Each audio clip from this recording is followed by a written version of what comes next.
السلام علیکم ورحمۃ اللہ وبرکاتہ۔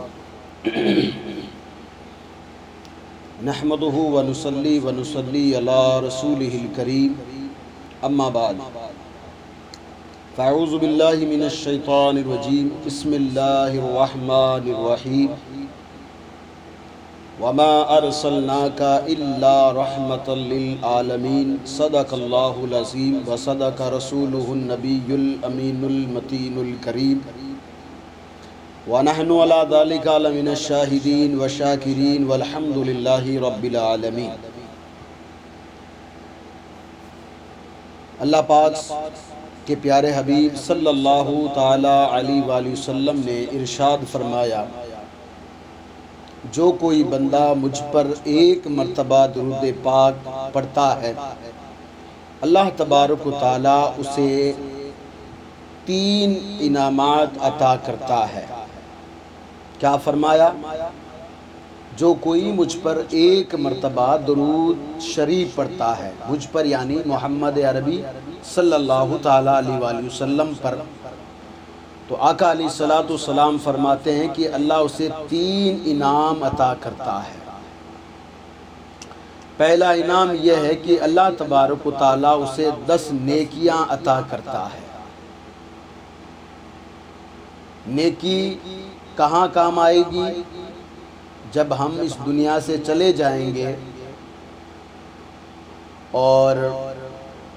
آپ سب کے سامنے کئی جنازے اٹھا لیے گئے ہیں، آپ سب کو معلوم ہے۔ جیسے ہی آپ کا یا میرا انتقال ہوگا تو سارے کے سارے لوگ بڑی جلدی کریں گے کہ ان کو نہلاؤ، کفن دو، اور جلدی جو ہے ان کو دفناؤ، اور ہونا بھی چاہیے۔ پھر لوگ اپنے اپنے کاموں میں لگ جائیں گے۔ اگر وہاں کوئی چیز کام آنے والی ہے، یہ اسی کو نیکی کہتے ہیں۔ آقا علیہ الصلوۃ والسلام فرماتے ہیں دوسرا انعام یہ ہے کہ اللہ تبارک و تعالیٰ تمہارے 10 گناہ معاف کر دیں گے۔ یہ بات یاد رکھیں، گناہ 2 طریقے کے ہوتے ہیں، ایک گناہ صغیرہ، دوسرا گناہ کبیرہ۔ گناہ صغیرہ یعنی کہ چھوٹا گناہ اگر بندے سے ہو جائے اور بندہ کوئی نیکی کر لے تو اللہ تبارک و تعالیٰ اس نیکی کے عوض میں اس چھوٹے گناہ کو معاف کر دیتا ہے۔ مثال کے طور پر آپ نے کھڑے کھڑے پانی پی لیا، کھڑے ہو کر کے پانی پینا یہ خلاف سنت ہے، یہ بات یاد رکھیں۔ حضور کی سنت ہے بیٹھ کر کے پانی پینا۔ آپ نے پی لیا، آپ نے پھر کوئی نیکی کر لی تو اللہ رب العزت جو ہے آپ کے اس چھوٹے گناہ کو اس نیکی کے عوض میں معاف کر دے گا۔ اسی طریقے سے آپ نے زندگی میں جتنے چھوٹے گناہ کیے ہیں، جب آپ درود پاک پڑھتے ہیں تو اللہ تبارک و تعالیٰ اس درود پاک کے عوض میں، اس درود پاک کے بدلے میں اللہ تبارک و تعالیٰ چھوٹے گناہوں کو معاف کر دیتا ہے۔ لیکن ساتھ میں یہ بات یاد رکھیں کہ گناہ ہوتا ہے، چھوٹا گناہ یہ سمجھ کر نہ کریں کہ اللہ معاف کر دے گا۔ اللہ سے ہر حال میں ڈرنا ضروری ہے، بات یاد رکھیں۔ اور اللہ بڑا کریم ہے، یہ بھی یاد رکھیں۔ آپ ہی کی زبان میں اگر میں مثال دوں، اس وقت آپ سب نے اپنے کھیتوں میں باجرہ لگایا ہے، مونگ کی فصل لگائی ہے، گوار لگایا ہے، جو آپ نے فصل لگائی ہے۔ میری اس حدیث کو سنیے گا، اور پھر کھیت کی ماٹ پر جا کر یا اپنے کھیت میں جا کر کے اللہ کا شکر ادا کیجئے گا۔ اللہ کے محبوب علیہ الصلوۃ والسلام ارشاد فرماتے ہیں کہ جس نے کوئی پودا لگایا، پھر اس نے اس پودے کو کاٹ لیا، اب جتنے بیج یا جتنے بھی جو ہے آپ نے گیہوں کاٹے، ہم لوگ دیکھتے ہیں جب ہم گیہوں کاٹتے ہیں تو کتنی گیہوں کی بالیاں ہیں وہ پیچھے رہ جاتی ہے، ہماری طاقت کے باوجود ہم نہیں اٹھاتے ان کو، اور پھر کھاتا کون ہے ان کو؟ پرندے کھاتے ہیں، جانور کھاتے ہیں، چاہے وہ ہمارے پالتو ہی جانور کیوں نہ ہو۔ اللہ کے رسول علیہ الصلوۃ والسلام فرماتے ہیں جب وہ دانہ جو کہ زمین پر گر چکا، حالانکہ وہ ہم نے گرایا نہیں ہے، جب ہم فصل کاٹ رہے تھے تب وہ گرا تھا، تو وہ دانہ جو گرا ہوا اگر کوئی پرندہ کھائے گا یا جانور کھائے گا، تو جس نے وہ درخت لگایا تھا اللہ تبارک و تعالیٰ اس کے نامہ اعمال میں ثواب لکھے گا۔ اللہ رب العزت کتنا کریم ہے۔ تو رسول پاک صلی اللہ علیہ وسلم پر درود بھیجتے ہیں۔ درود وہ وظیفہ کہ جو اللہ تبارک و تعالیٰ قرآن مجید میں حکم دیتا ہے اپنے فرشتوں کو کہ میرے محبوب پر درود پڑھو۔ درود وہ وظیفہ جب حضرت آدم علیہ نبی علیہ السلام کو اللہ تبارک و تعالیٰ نے جنت میں رکھا، بڑی خوبصورت اللہ رب العزت کی جنت، جب حضرت آدم اس میں رہے تو حضرت آدم علیہ نبی علیہ السلام اکیلے رہے، اکیلا پن محسوس کیا۔ میں یہ نہیں کہہ سکتا کہ وہاں حضرت آدم کا دل نہیں لگا، اکیلے پن جب محسوس کیا تب اللہ رب العزت نے، آپ سب نے واقعہ سن رکھا ہے کہ دائیں پسلی سے ہم سب کی ماں، صرف مسلمانوں کی نہیں بلکہ پوری دنیا کی جتنے آدمی گزر چکے ہیں اور جتنے آدمی اس وقت موجود ہے اور جتنے آدمی آئیں گے، ان سب کی ماں حضرت حوا رضی اللہ تعالی عنہا کو پیدا کیا۔ جب حضرت آدم نے حوا رضی اللہ تعالی عنہا کو دیکھا تو قریب جانے کی کوشش کی، تب اللہ تبارک و تعالیٰ نے حضرت آدم علیہ نبی علیہ السلام کے لیے نکاح کا جو ہے مطلب بندوبست کیا۔ اسی کو جو ہے نکاح میں مہر دینی ہوتی ہے، اب مہر اس وقت حضرت آدم کے پاس پیسے تو تھے نہیں، تب اللہ تبارک و تعالیٰ نے فرمایا وہ نام جو میرے ساتھ جڑا ہوا ہے، یعنی اللہ کے نبی صلی اللہ علیہ وسلم کا نام، ان پر درود پاک پڑھ دو، یہی تمہارا مہر ہے۔ یہ اتنا بڑا وظیفہ۔ اب حضور پاک صلی اللہ علیہ وسلم کو اللہ نے دونوں جہان کے لیے رحمت بنا کر بھیجا۔ یہ بات یاد رکھیں، حضور صلی اللہ علیہ وآلہ وسلم واحد وہ ہستی ہے کہ دنیا جن کے بارے میں بھلے پروپیگنڈا بھلے کر لیں، بھلے ان کے بارے میں جھوٹ پھیلا لے، بھلے ان کے بارے میں من گڑت جو ہے واقعات لا کر لوگوں کو گمراہ کر لیں، لیکن واحد ہستی ہے کہ 63 سالہ زندگی، 53 سال آپ نے مکہ میں زندگی گزاری اور 10 سال آپ نے مدینہ منورہ میں زندگی گزاری ہے۔ کہیں پہ بھی آپ کی زندگی میں کوئی ایسی چیز آپ کو نہیں ملے گی کہ جسے انسان یہ کہہ سکتا ہو کہ آپ صلی اللہ علیہ وسلم نے معاذ اللہ کوئی ایسا کام کیا ہو۔ لیکن کچھ لوگوں کی فطرت کہ جب ان لوگوں نے دیکھا کہ جب حضور علیہ السلام کا وہ دین جو کہ غریبوں کے حقوق کی بات کرتا ہے، وہ دین جو کہ عورتوں کی عزت کی بات کرتا ہے، وہ دین جو کہ مزدوروں کے پسینہ سوکھنے سے پہلے مزدوری دینے کی بات کرتا ہے، وہ دین جب سورج کی روشنی سے زیادہ دنیا میں پھیلنے لگا تب لوگوں نے پروپیگنڈے شروع کیے۔ حالانکہ ان کے پاس ان کی تاریخیں نہیں تھی، اس لیے اپنے واقعات ان لوگوں نے گھڑے ہوں گے۔ ہم لوگوں کو واقعات گھڑنے کی ضرورت نہیں ہے، الحمدللہ ہمارے پاس 1446 کی تاریخیں موجود ہے اور حضور علیہ السلام کی زندگی کا ہر لمحہ ہمارے پاس موجود ہے۔ لیکن ان لوگوں کو لگا کہ کیا کریں، جن لوگوں کو دنیا میں عیاشی کرنی تھی بیاج لے کر کے، جن لوگوں کو عیاشی کرنی تھی جو ہے بچیوں کی عصمت لوٹ کر کے، وہ لوگ اپنا قانون نافذ کرنا چاہتے تھے دنیا میں یا آج بھی کرنا چاہتے ہیں۔ ان لوگوں کو لگا کہ ایسے تو بات بنے گی نہیں، ان لوگوں نے حضور پاک صلی اللہ علیہ وآلہ وسلم کی شان میں گستاخی کرنے کی جو ہے شروعات کی۔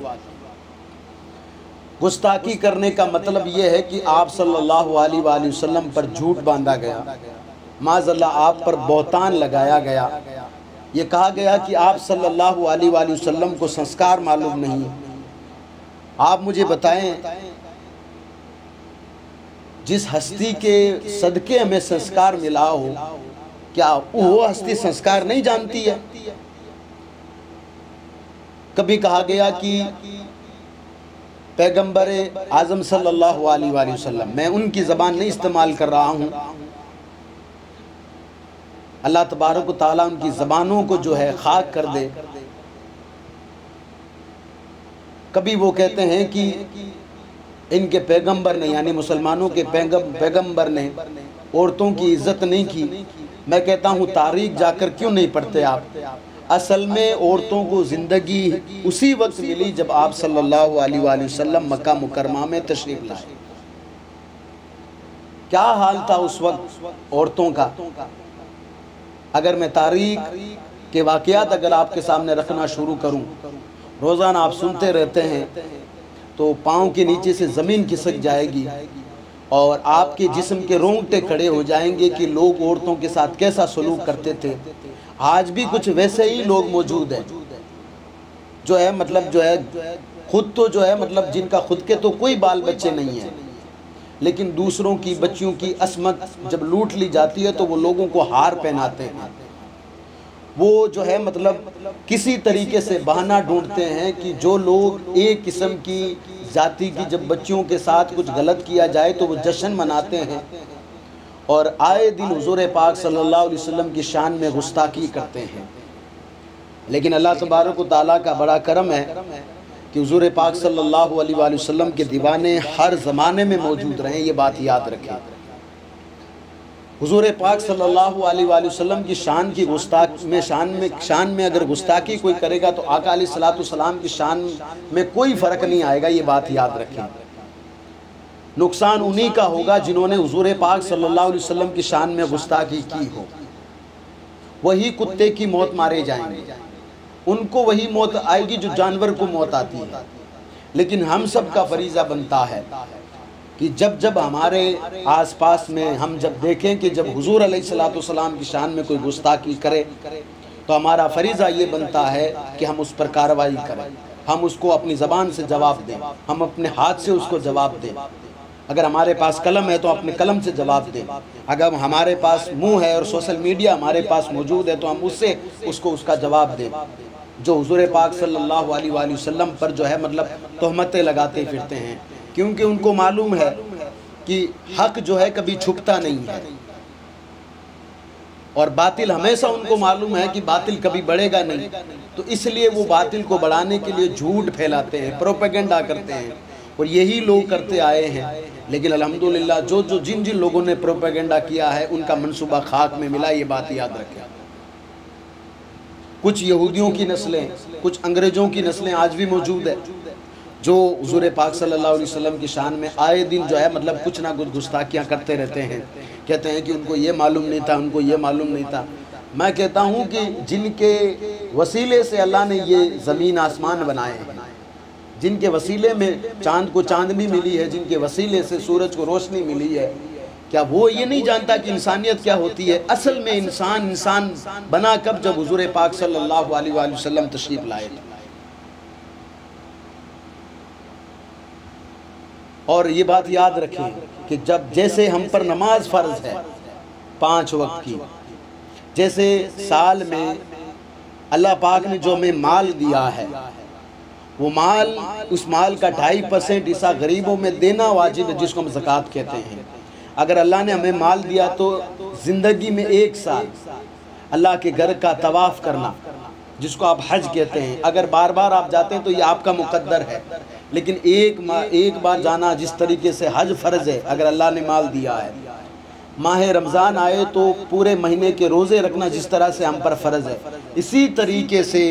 ہر سانس، ہر گھڑی، ہر وقت حضور پاک صلی اللہ علیہ وآلہ وسلم کی ناموس پر پہرا دینا، یعنی جب حضور کی عزت آئے اس پر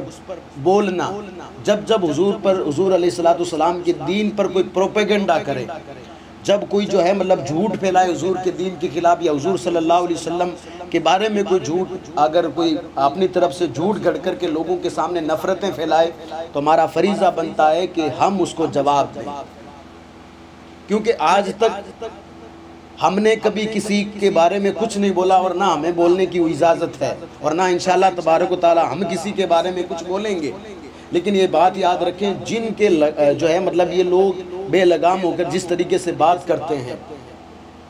حالانکہ نہ تو یہ دین اسلام کا کچھ بگاڑ پائیں گے، نہ دین اسلام کے داعی محمد عربی صلی اللہ علیہ وسلم کا کچھ بگاڑ پائیں گے، نہ ان کی مطلب جو عظمت ہے وہ یہ گھٹا پائیں گے، کیونکہ ان کی عظمت اللہ پاک نے قرآن مجید میں بیان کی ہے، وَرَفَعْنَا لَكَ ذِكْرَكَ، اے محبوب ہم نے آپ کا ذکر بلند کیا ہے، جس کا ذکر اللہ بلند کرے، پھر ان کے جیسے ایرے گیرے نتھو کھیرے، جن کو نانے کا طریقہ نہیں معلوم، جن کو خود کو پتہ نہیں کہ ہم نائے کب تھے، جن کو پتہ نہیں ہے کہ پینے کی اصل چیز کیا ہے اور کھانے کی اصل چیز کیا ہے، اگر وہ بکواس کرے تو ہمارا فریضہ یہ بنتا ہے کہ ہم پھر ایسے ہاتھ پر ہاتھ دھر کر نہ بیٹھیں، بلکہ ہم سے جو کچھ ہو سکے ہم کوئی کارروائی کریں۔ یہ بات یاد رکھیں کہ حضور پاک صلی اللہ علیہ وسلم کا فرمان ہمارے سامنے موجود ہے۔ حضور پاک صلی اللہ علیہ وآلہ وسلم نے ارشاد فرمایا، تم میں سے ہر کوئی بندہ اس وقت مومن نہیں ہو سکتا جس وقت، کب تک کہ جو کوئی مجھ سے یعنی محمد عربی صلی اللہ علیہ وسلم سے اپنی اولاد سے زیادہ، اپنے باپ سے زیادہ، اپنے ماں باپ سے زیادہ، اپنے مال سے زیادہ مجھ سے محبت نہ کر لے۔ تو حضور علیہ السلام کے بارے میں جو کچھ آج کل کے یہ جو مطلب جو ہے گندے لوگ جو گندی زبان استعمال کرتے ہیں، ہمارا فریضہ یہ بنتا ہے کہ ہم جو ان لوگوں کے خلاف کارروائی کروائیں اور اپنی نسلوں کو بتائیں کہ حضور پاک صلی اللہ علیہ وسلم کی شان کیا ہے۔ جب ہم پڑھیں گے تبھی تو ہم لوگوں کو جواب دے پائیں گے، لیکن ہمارا حال یہ ہے کہ ہمیں خود کو یہ پتہ نہیں کہ ہمارے نبی کی شان کیا ہے۔ بس ایک سال میں ہم جھنڈے لے کر کے اپنے گھروں میں جھنڈے لگا کر ہم کہہ دیتے ہیں کہ بھئی ہم حضور پاک صلی اللہ علیہ وسلم کا جو ہے میلاد منا رہے ہیں، آقا علیہ السلام کا برتھ ڈے منا رہے ہیں۔ کوئی ضرورت نہیں اس کی، بلکہ ہمیں ہر سانس کے بدلے جب جو ہے ہمارے سامنے حضور پاک صلی اللہ علیہ وسلم کی گستاخی ہو تو ہمیں جو کوئی کر رہا ہے اس پر کارروائی کرنی لازمی ہے۔ یہ بات یاد رکھیں، جب ہم حضور علیہ السلام کے ناموس پر اگر ہم نہیں بولیں گے تو ہماری اولاد نافرمان ہو جائے گی، یہ بات یاد رکھیں۔ پھر ہم اللہ کی بارگاہ میں دعا بھی کریں گے تو پھر وہ اولاد جو ہے پھر وہ دعا ہماری اللہ قبول نہیں کرے گا، اس لیے کہ ہم جب اللہ کے رسول کے نہیں ہوئے تو پھر ہم کس کے ہوں گے؟ جب ہم نے اپنی اولاد کو اللہ کے رسول علیہ السلام کے بارے میں نہیں بتائے تو ہم کس کے بارے میں بتائیں گے؟ دنیاوی لوگوں کے بارے میں بتائیں گے کہ فلاں آدمی اتنے ووٹوں سے جیت رہا ہے، فلاں آدمی کی جو ہے مطلب فین فالوئنگ اتنی ہے۔ نہیں، ہمیں ضرورت ہے حضور پاک صلی اللہ علیہ وسلم کی شکشا کو عام کرنے کی، اور حضور پاک صلی اللہ علیہ وسلم کے ناموس پہ جو ہے پیرا دینا۔ صرف یہی نہیں ہے کہ آپ جو سڑک پر اتر کر بات کریں، نہیں، آپ 5 وقت کی نماز پڑھیں جب نماز کا وقت ہو، یہ بھی حضور علیہ السلام کی ناموس پر پیرا ہے۔ جب ماہ رمضان آئے تو روزے رکھیں، اور اگر روزے رکھنے کی ہمت نہیں ہے، طاقت نہیں ہے، آپ بیمار ہیں تو اس کی قدر کریں، غریبوں کو روزہ جو ہے مطلب افطار کرائیں، چاہے ایک گلاس پانی سے، یہی حضور صلی اللہ علیہ وآلہ وسلم کی ناموس پر پیرا دینا ہے۔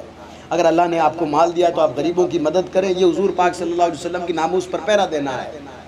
اصل میں حضور علیہ السلام کی شکشا پر عمل کرنے کا نام ناموس پر پیرا دینا، یہ بات یاد رکھیں۔ داڑھی حضور علیہ السلام کی سنت ہے، بلکہ تمام انبیاء کرام کی سنت ہے، یہ ہمارے چہرے پر نہیں ہے۔ اور ہم یہ بات کریں کہ فلاں آدمی کو اریسٹ کیا جائے، اگر ہم سے کل کوئی پوچھ لے کہ تمہارے نبی کی تعلیم کیا تھی تو ہم لوگ کیا جواب دیں گے؟ ہمارے پاس کوئی ہے اس کا جواب؟ کوئی جواب نہیں ہمارے پاس۔ تو ہم سب مل کر کے جب آقا علیہ السلام ہم یہ دعویٰ کرتے ہیں کہ ہم آقا علیہ السلام کے امتی ہیں، تو ہم سب کو چاہیے کہ آقا علیہ السلام کی جو ہے مطلب جب بھی کوئی گستاخی کرے، ان پر جب بھی کوئی جھوٹ باندھے، جب بھی جو ہے ان پر کوئی سوال اٹھائے، جب بھی کوئی ان کی طرف انگلی اٹھائے تو ان پر کارروائی کرنے کی مانگ کریں۔